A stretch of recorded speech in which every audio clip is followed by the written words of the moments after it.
G'day. What we're going to do today is we're just going to take a whistle-stop tour through the exam that you did as your second mock, and hopefully trying to clear up some of the problems that were caused in that. Okay, well, let's start with question 1. Most people actually got question 1 fairly well sorted. I don't think anybody got less than 4 marks on this, and certainly nobody got less than 3. CPU stands for Central Processing Unit. Everybody got that. The CPU fetches and decodes instructions.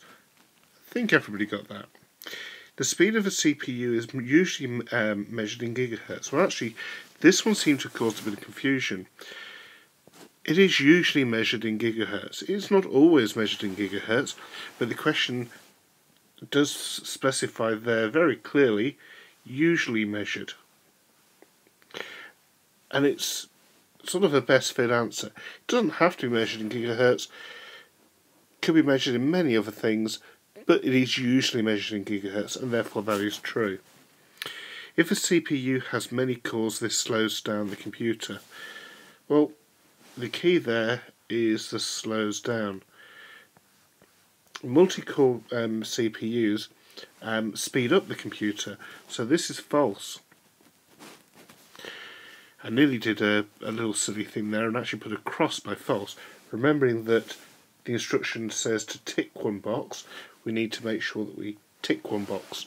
I know somebody decided to put crosses in the false, which seems sensible and kind of makes sense, but we need to remember that actually we're not supposed to be thinking with our brains. We're thinking here to follow the instructions. So when it says tick, we're making sure that you do tick a box rather than tick the trues and cross the falses. The hard disk drive is part of the CPU. Well, that is false again. The hard disk drive is part of the computer, but not part of the CPU. The CPU is just the central processing unit, just as the fetching and decoding of instructions has no memory whatsoever.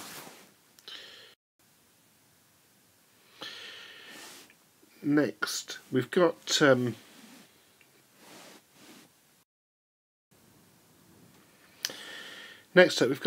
Bob's computer that's got 512 kilobytes of ROM and 8 gigabytes of RAM. It asks us to state how many bytes are in a kilobyte and a gigabyte. Well, the first part, we need to remember that kilo normally means 1,000, except when the next word is byte. When the next word is byte, that changes everything to base 2. So instead of now being 1,000, we're now 2 to the power 10, which is 1,024, which is the number of bytes in a kilobyte. So if your answer to this one was 2 to the power 10, or 1,024, then that would have been a good answer. A gigabyte, well, there are 1,024 bytes in a kilobyte, there are 1,024 kilobytes in a megabyte, and there are 1,024 megabytes in a gigabyte. So reading the question, how many bytes are there in a gigabyte? We want to get 1,024 bytes in a kilobyte times 1,024 kilobytes in a megabyte, and then times that by 1,024 megabytes in a gigabyte, or 1,024 to the power 3. Either of those two would be correct, and if you're smarter than me, you can go ahead and grab a calculator and actually work it out, but we're looking more for the working out on this one than we are for the actual answer. Okay, on this question, some of us got a little bit confused on the keyword. The key word in this question is purpose. What's the reason for having it? Now, the purpose of the ROM, some people got this quite well, it's to store just enough memory to boot the computer up.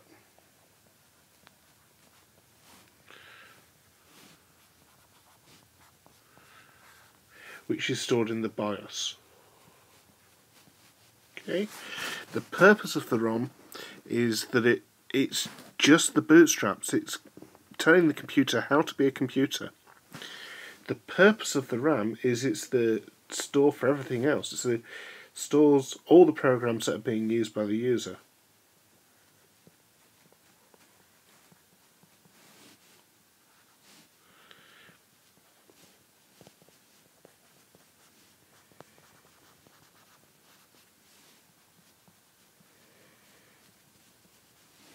So for the example for RAM, if it's not directly in the processor at the moment and it's being used, it's in the RAM.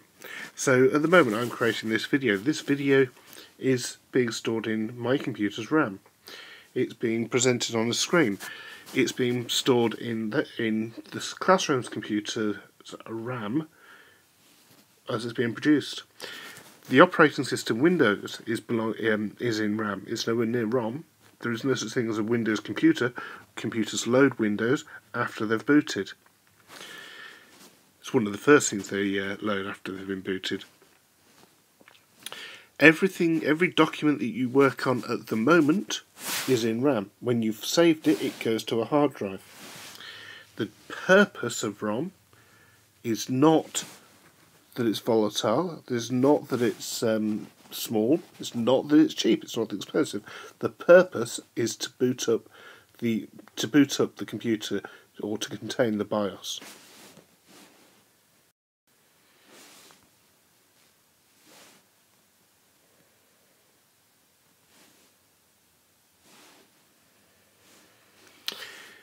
The difference between ROM and RAM, other than size and purpose, the middle letter, yes, they're different, but that's not going to get a mark.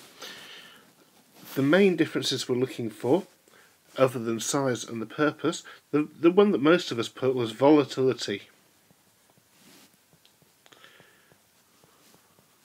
Even if you didn't mention the word volatility, you still said, a lot of you still said, that when you turn off RAM, it loses its content, and when you turn off ROM, it stays.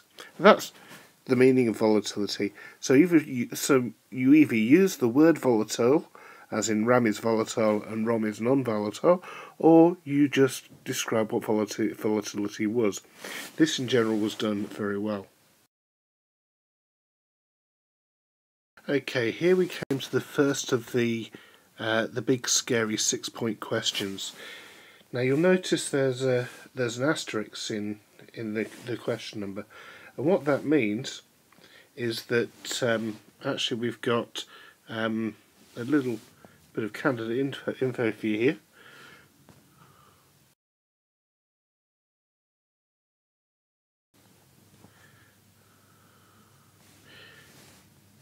When it has an asterisk, the quality of written communication is assessed.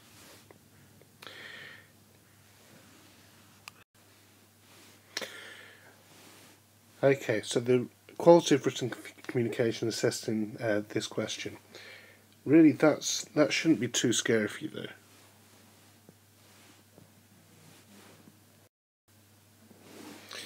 Okay, the question asks, or tells us, that a game console and a desk computer are two different types of computer system, and we're to describe how the game console is similar to a desktop computer, with reference to the input, the output, and the storage.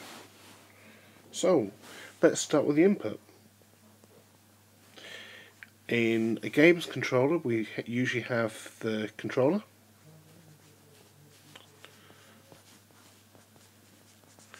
and on the PC we've got the mouse, the keyboard,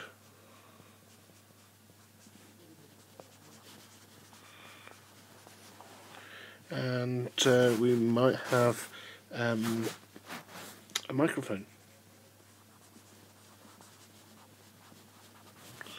if we're lucky. The idea is that we can actually say here that for the PC also can use a controller, and the games control can also use a mouse, sometimes and a keyboard, and sometimes a microphone. If you've got a games console that's got the ability to chat, then usually they would have a microphone system in there. So that's the input. The inputs are the same sort of idea. They all accept serial data. They all go with. They all can be USB, and they've all got other things that you can put into both. When it comes to output, one person actually put down that on a PC you've got the monitor, and on the games console you use the TV. Now, when I was a little bit younger than you, I had a very early PC called ZX Spectrum, which we actually plugged into the TV. The difference between the TV and a monitor isn't actually that much. Usually the monitors are higher spec, but that's becoming less true as we all get older. And storage. Well, when it comes to storage, there are no real differences. The PC uses a hard disk drive. The gaming console uses a hard disk drive. The PC stores most of its short stuff in a RAM. The games console stores it in a RAM. The PC boots up through a ROM chip. The game console boots up through a ROM chip. Game console can use a magnetic or an optical or a flash drive, and PCs can use magnetic, optical or flash drives. There is no real difference in terms of storage between the two systems whatsoever. Not much difference between games consoles and desktops computers with the output devices either. Monitors and TVs. TVs have got speakers built in. There's my rather rubbish picture of a speaker. And most PCs will have some sort of speaker either attached, whether it be a speakers built into a laptop or headphones. They still usually have some sort of sound thing on the thing. When it comes to the quality of written communication, that's one mark. That's not really worth considering too much about. A lot of us seem to get this idea that we've got to write paragraphs and paragraphs and paragraphs. To be honest, bullet points are fine at this point. Bullet points are very good. You don't need to worry so much about making a good paragraph. Just get the information down there first, and then worry about how you're going to present it. This is a question we did quite well at. An input device is used for inputting data into a computer from a user. So essentially, we're taking stuff from a user, and transferring it so that it's understandable by the machine. And the purpose of an output device is for a machine to be able to communicate with a user. Again, notice the key words here. State the purpose. State the purpose. The purpose is for communication. It doesn't ask for an example. It just asks for you to state the purpose. Now, this question was a little bit easy, interesting. Sorry, a lot of people did quite well at it.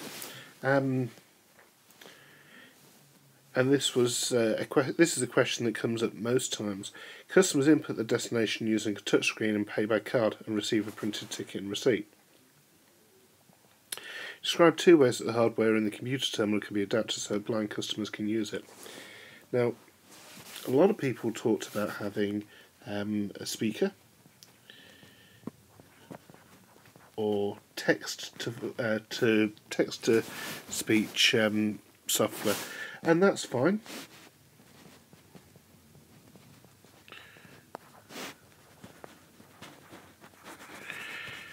That's perfectly fine. There's no problem with that. With the exception that we're actually going to be in a train station. Train stations are quite loud places.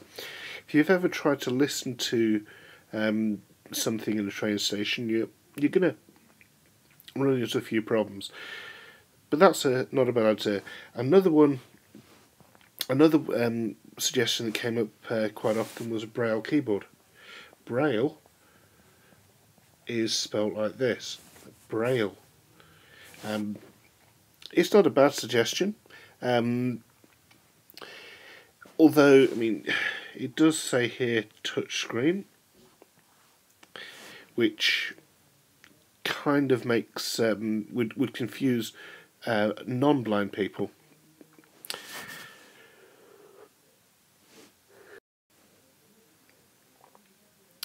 Another suggestion that came up quite often was for, instead of having a Braille keyboard, was to have voice command. Again, this is another good suggestion, but remembering that it's a train station, and they're not exactly the quietest places, then voice command in real life would be a little bit harder. What nobody seemed to kind of pick up on this one was the printed ticket and receipt. We're all quite happy to suggest Braille keyboards, but tickets can also be made with Braille parts.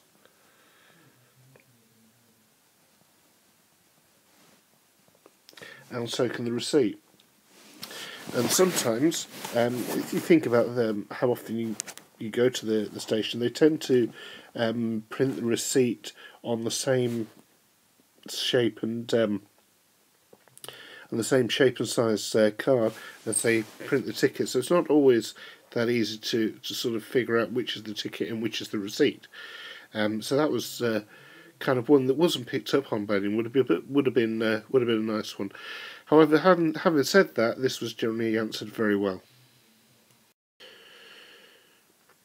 Okay, this one's becoming a bit old now. Binary, hexadecimal, and denary. It seems to always come up, and it's one that a few people seem to struggle on. If you're struggling on this one right now, you just really need to get in and sort of get it together. This is an easy one to learn, and it's about practicing. Remember that when we start from base 2, we always start from the 1. 1 doubled is 2. 2 doubled is 4. 4 doubled is 8. 8 doubled is 16. 16 doubled is 32. 32 doubled is 64. Double that to 128. Okay, so just for convenience sake, I'm going to divide this up into 4s, and let's put our binary number in here. So I've got 1, 2 zeros and a 1. A 1. Whoop, wrong. That's a little 0. 1, 1, 0. Most of us have got this down pat. Okay, so I'll just rush through this. 64 plus 32, because 1's in 64, so there we add those up. 64 plus 32. 6 and 3 is 9. 4 and 2 is 6. So those two so far, 96. Plus 8. 8 plus 6 is 104, plus the 1 is 105. So that would be my final answer there, 105. And what I'm looking for there is some sort of structure to show that I can understand that the binary goes with the decimal up there and works like that. Converting the number 154 to binary, again we just start again. 1, 2, 4, 8, 16, 32, 64, 128. So I'm putting my number in 154. That's in there. Is 154 bigger than 128? Yes. So 154 take away 128. 8 take 4 is 4. 12. Wrong, taking the other way around. 154 take away 128. Well, cancel out the things. 8 take 4 can't do, so we'll 4 take 8 we can't do, so we'll take away the 5 and make that 4, 14. 14 take 8 would give me 6. 4 take 2 would leave 2, and so we put a little 1 up there. 64, no. 32, no. 32 is still bigger than 26. 16. 16 can be taken away, so we're going to take away 16. 6 take 6 is 0, 2 take 1 is 10. Into the second half, 8 now, so now I'm looking to see if I can take it away from 10. Can I take 8 from 10? Yes, I can, so I'm going to do that. 10 take 8 is 2. Can I take 4 from 2? No. Can I take 2 from 2? Yes. What am I left with? Nothing. And just filling in my blank line.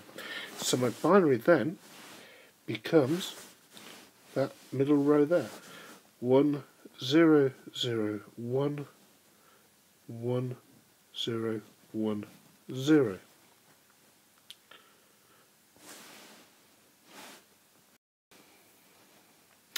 Okay, we come to the next part. It's given us this big long number that we've broken down into chunks of 4.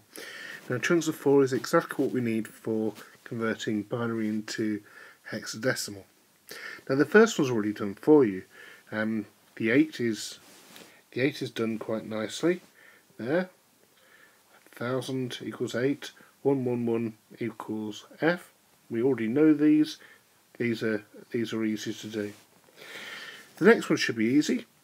1000 plus 1, or 1000 plus 1, should be easily recognisable as 9. The other way, of course, we can do that is we need to remember that from our positions, so let's just write our 4 positions down. 1, 2, 4, 8. I need to add 8 and 1, so 8 and 1 is 9. The next one, so we've got 1's in the 4, the 2 and the 1 position, so 4 plus 2 is 6, plus the 1 gives me 7. And the last one, which we could work out from, if we already know F, we could take away the 4, so F take away 4, F, E, D, B. Or we can add 8 and 2 and 1.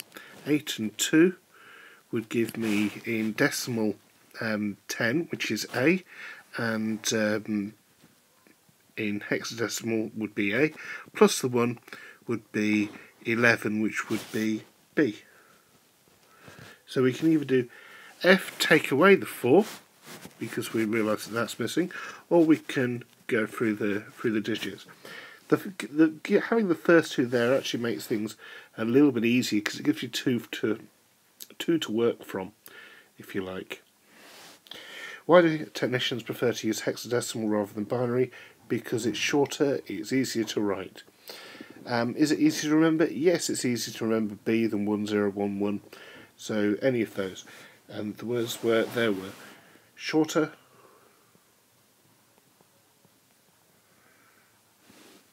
easier to remember.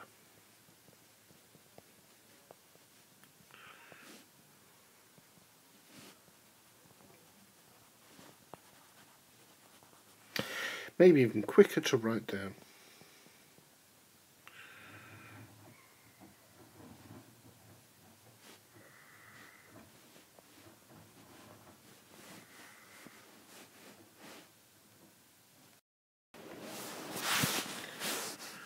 Okay, on this one we've got this database of songs.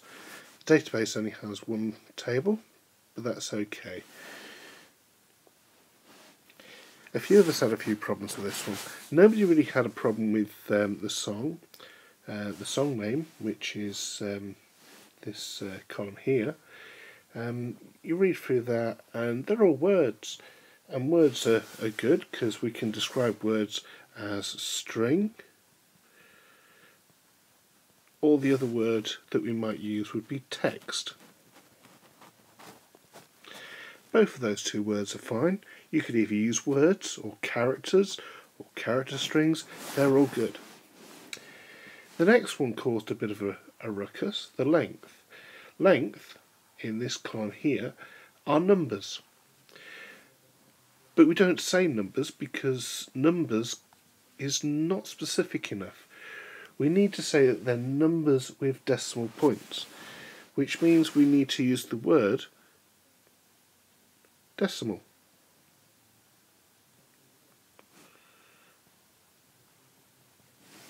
Another word meaning the same would be a float, for a floating point number. Or if you're using syllabus terminology, the syllabus likes to call them real numbers, because real numbers don't fit into exact slots. So real numbers, decimal numbers, or floats. Either of those is fine. Numbers is not. Avoid the word numbers. And the reason the word numbers is bad is if we look at the times played, in this column here we've got numbers, but they're whole numbers, and we don't want to confuse whole numbers with things, so times play is an integer.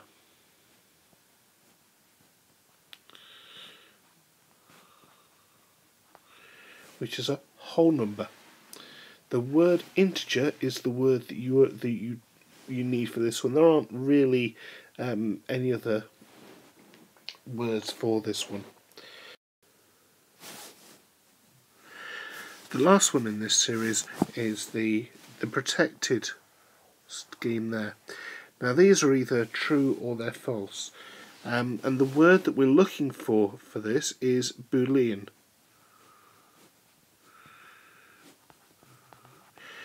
You can get away with yes, no data if the examiner's having a good day, but the word you need to remember for this one is Boolean. Okay, we've got our database still, and we're now into some database things going here. Now each of these parts was worth a single point, and it was get it or not, really, and a bit brutal, but that's where these ones go. So with this one, to make no more about it, we're looking at the length column, and there's the length column, and we're going to state the track numbers of the songs that we'll play by using each of the queries. And the first query was length is greater than 2. Remember that this symbol here is quite a bullying symbol. It always points to the smaller one. Or if you want to think of it in the other way around, the crocodile likes the bigger meal. So length would be the bigger, 2 would be the smaller. The crocodile would like the length because it's bigger, it's the bigger meal, or the sign to the bully, it points to the 2 because it's the smallest. Okay, so all we need to do here is just go through and have a look and see which of the lengths are bigger than 2. Well, not to put too much on it, 3.7, 2.7, 4 and 2.7 are all bigger than 4, so answers will be 0, 0, 1, 0, 0, 2, 0, 0, 3 and 0, 0, 7. Miss out the zeros, miss out the thing, because it definitely asks for the track number, and the track number has 2 zeros. Miss out any one, and you miss out the entire marks.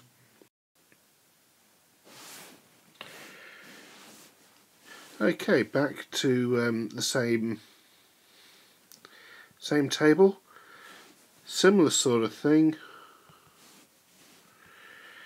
but this time we've got this OR thing. What we'll do is just go through and have a look at the artists.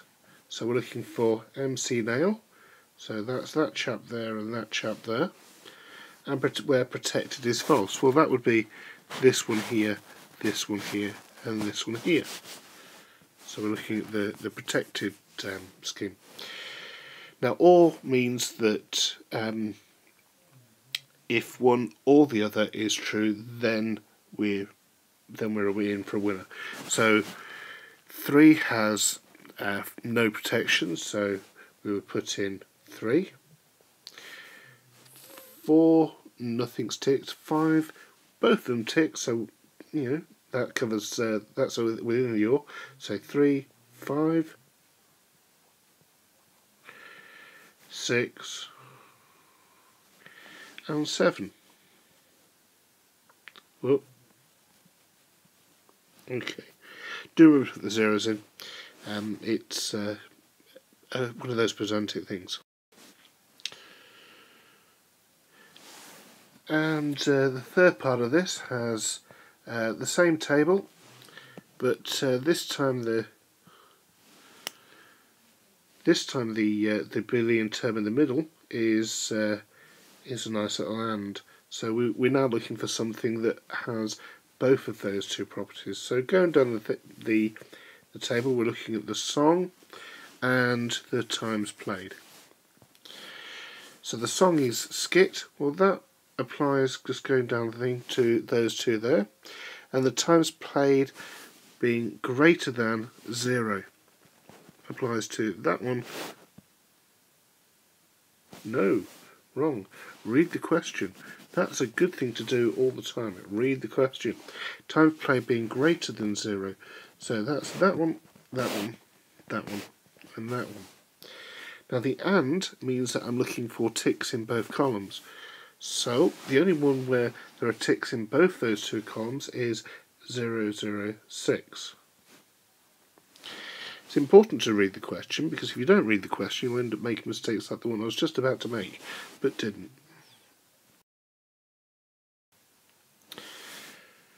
Okay, and the last part of this is asking for a query that will select songs over 2.5 minutes which have never been played.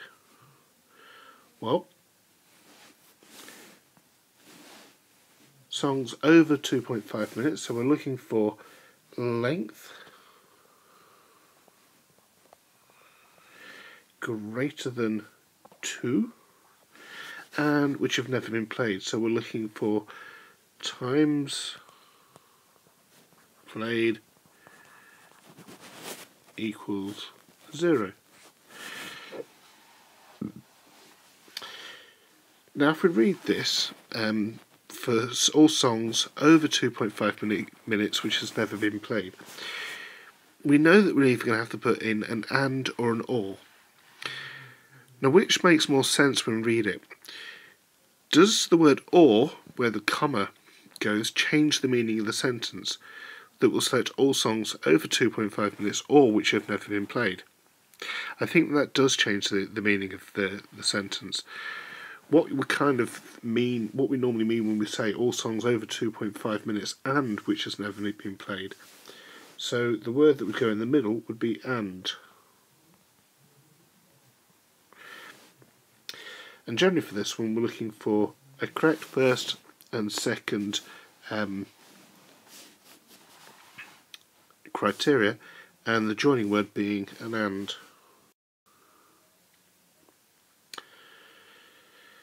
Now this is one that trips up a lot of people.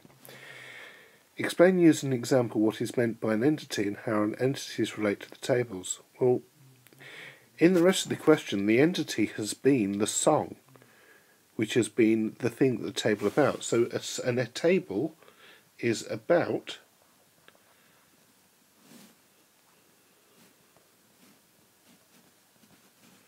an entity.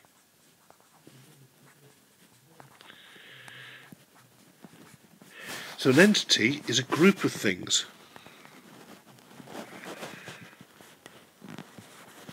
So, using an example, a group of things could be people. So you'd have a table about people.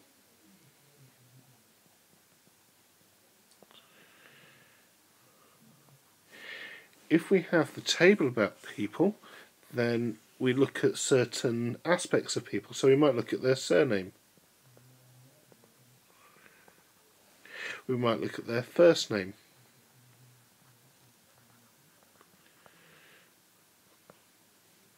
We might look at their profession.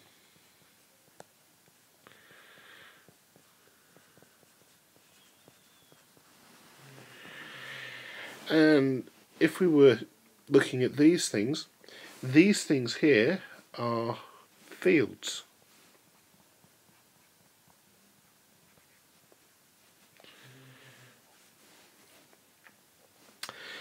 First thing that you would think of as a person would be maybe a person with the surname Harriet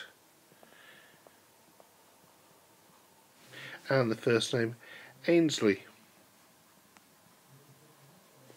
and his profession would be an entertainer.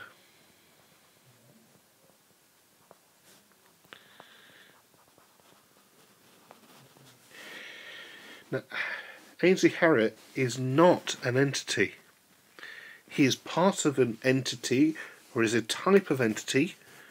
The type of entity that Ainsley is he is a person.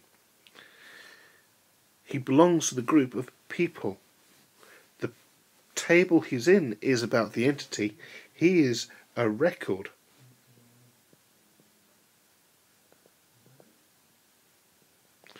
Not an entity. And a record describes a single instance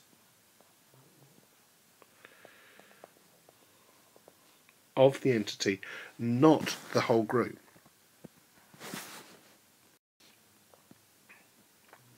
Okay, here we got a question that some people managed to get wrong. The constant is kind of sort of given to you with the CONST there. So the constant is actually player key.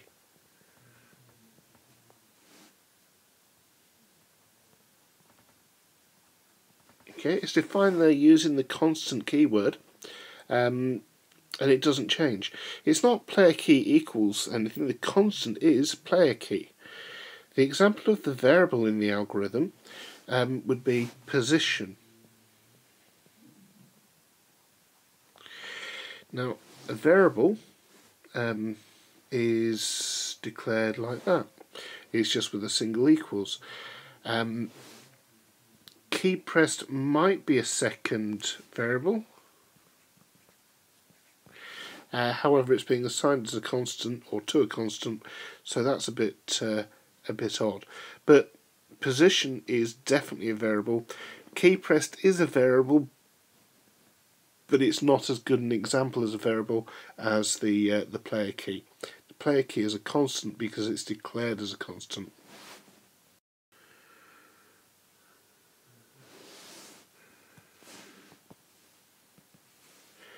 Okay, this one also had a few people confused. So let's start with selection. Selection is another word that we use for a decision. Now, decisions or selections are where a selection is made. So if something is something, then do something. So the selection would be a decision. And it's not a great word, it's just a word that we use when we're talking about algorithms. And the example would be the if statement.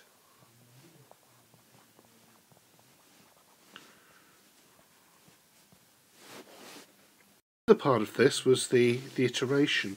Now iteration is a loop. So it's when things go around and around and around. So something happens more than once. And the example in the program is the repeat block.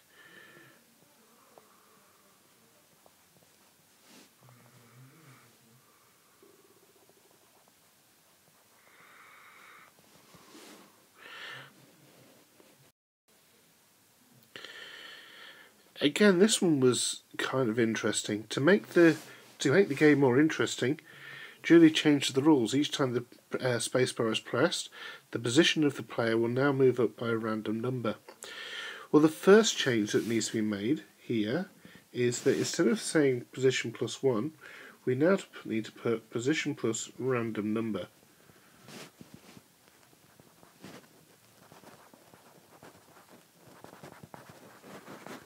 We don't need to worry about how we get the random number.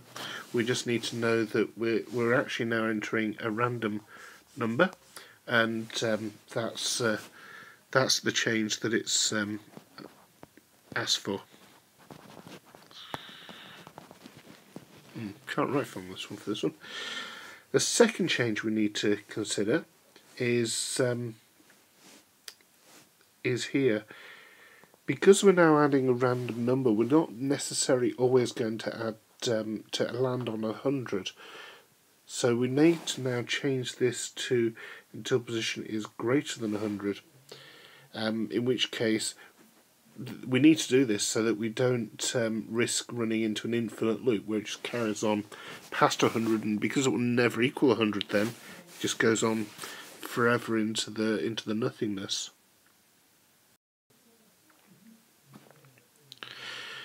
This question again was an interesting question. Most people got this one right.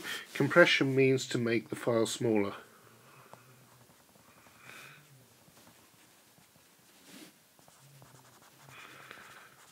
Small things go fast.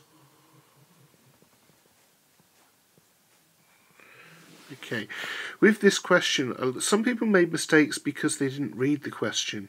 Okay, some people talked about them on the hard drive. Some people talked about antivirus stuff. When the question says that it's sending them over the internet, that you need to relate your answer to the context that you're given. So if we're sending them over the internet, it will be fast. Not necessarily reliable, but fast. Small things fly faster. This question got quite a few people. Two types of compression are lossy and lossless. Very key words. Lossy, lossless. Lossy means information has been lost. Lossless means information has not been lost. So if we're downloading the source code of a large program, we need to ask ourselves which is more important. Is it more important to have a perfect file,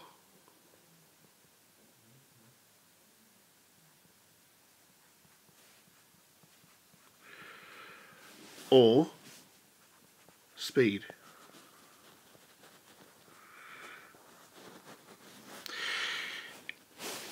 Because source code is text that compiles to make a program, for this thing we need to have the perfect file. We can't lose a single bit. We can't lose a single comma. We can't lose a colon, otherwise it won't work. So the type of compression we need for the source code of a large program needs to be lossless.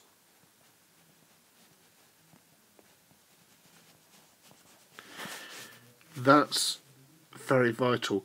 The perfection of the file, the reliability of the data is more important than the speed, is more important than the size.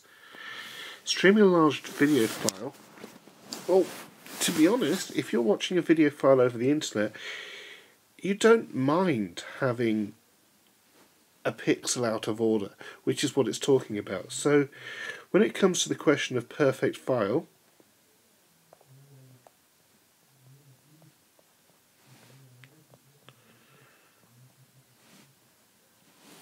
versus speed, it's much better to have a couple of pixels wrong but the picture shown than having the video stop every 30 seconds so it can catch up. So the more important thing here would be the speed.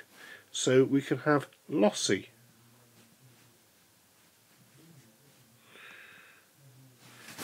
So it can be smaller but has to be perfect.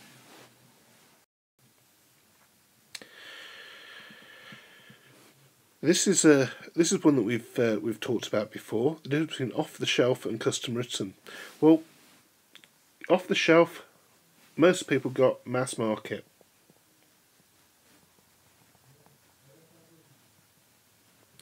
Not very customizable, although some customization can be built in. So if you take Microsoft Word, for example, you can customize Microsoft Word within its settings, but not too much. Custom written would be bespoke.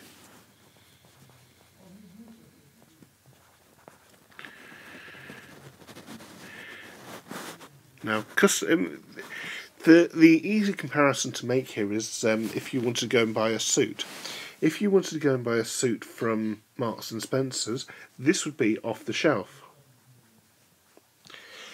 It would be cheap, it would be a suit, it would be whatever size that you, whatever specific size they made it, and they're not going to make it to you. They're going to make it to a size 30 waist with size 20 legs. Suits in M&S do not come in perfect measurement. If you wanted to pay a bit more, you could go to Savile Row, and you could have somebody measure you and find out your exact measurement. So you wouldn't necessarily be a 30-inch waist and a 30-inch leg. You might have a 30 inch and a quarter waist and a 27.4 inch leg. This would be made perfectly for you, and you could say that you wanted, 50,000 belt hooks as you went round. You can say that you want tassels halfway around the knees if you choose to have that in your suit. You can have your suit made out of leather, out of plastic. It's up to you. When you're buying custom written software or a custom made suit, you get a lot more input. You'd say exactly what you want. If you want it made out of tin sheets, you can have a suit made out of tin sheets. This one, we talk about proprietary and open source. Proprietary means you cannot see the source code.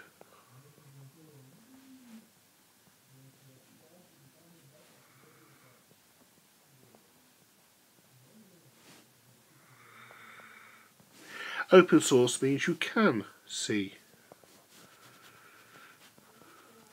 source code.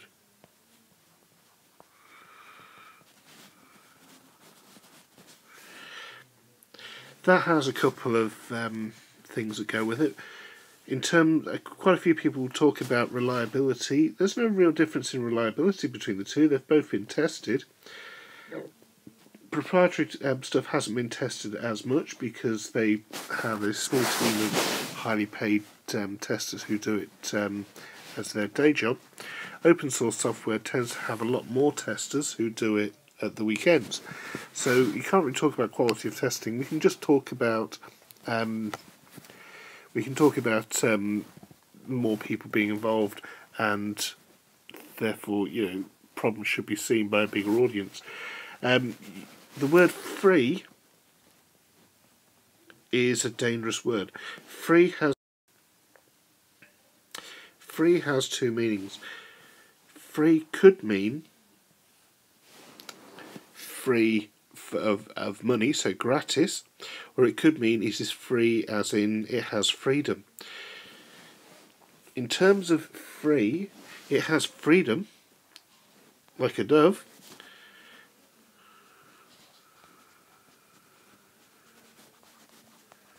but is not cost-free.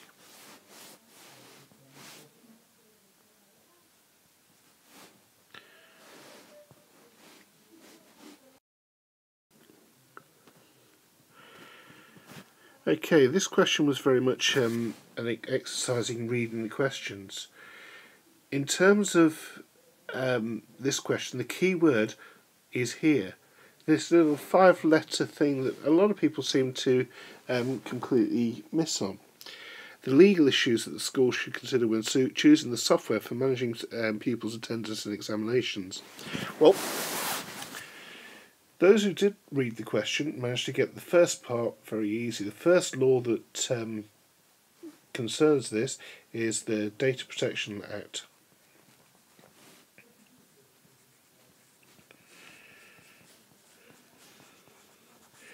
Which says that if you store information about a person, then you need to take steps to make sure that it's safe. There's another part of that says that you must be able to release that data to the person.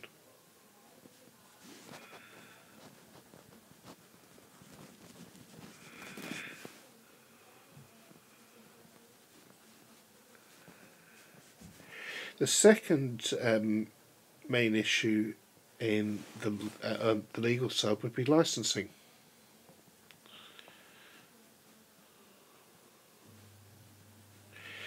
If you've got a school with 80 teachers, then you will need to purchase 80 licenses. That's simply buying what you need. The third set of issues come with it being a school. So, in terms of being a school, schools actually have a legal requirement to maintain a role.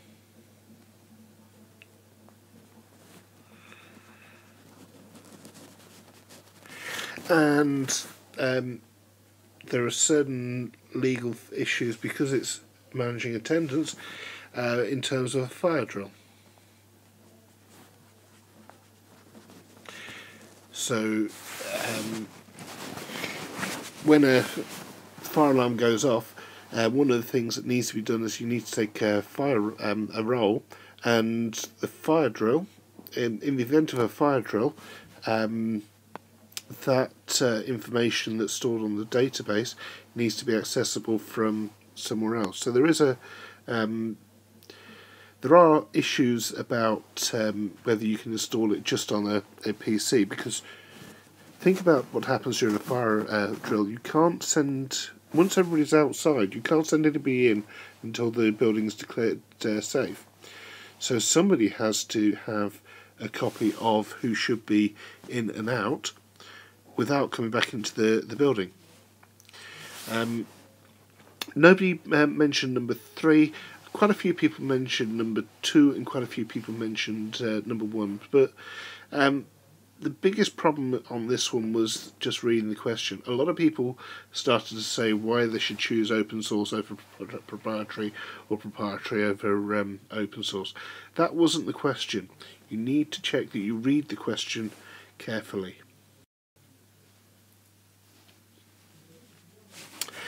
And finally, we came to question 10. Now, actually, this question was done really well. It almost gives you the answers here. The first thing you need to do is input the free lengths.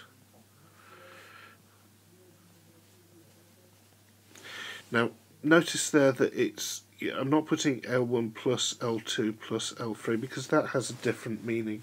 That means I need to add them up, and that's just wrong. Those that managed to do it managed to do a nice little if statement. if L1 equals L2 or length 1 equals length 2, then return isosceles, etc., etc., etc. Just as an interesting one, for those of you who got that, well done. One of the ways that would have been easier would be to put it into a list, sort the list, and then you only have to make two comparisons. If the list is sorted, then you only have to look at L2, L1 and L3. You don't need to compare a third one. Whether that's quicker or not is another thing, but this question was, as I say, done by those who did it really well. Those who didn't, that's just maybe something that is going to take too long to revise properly. Well done to those of you who got that. To those of you who didn't get this question, I wouldn't worry about it too much.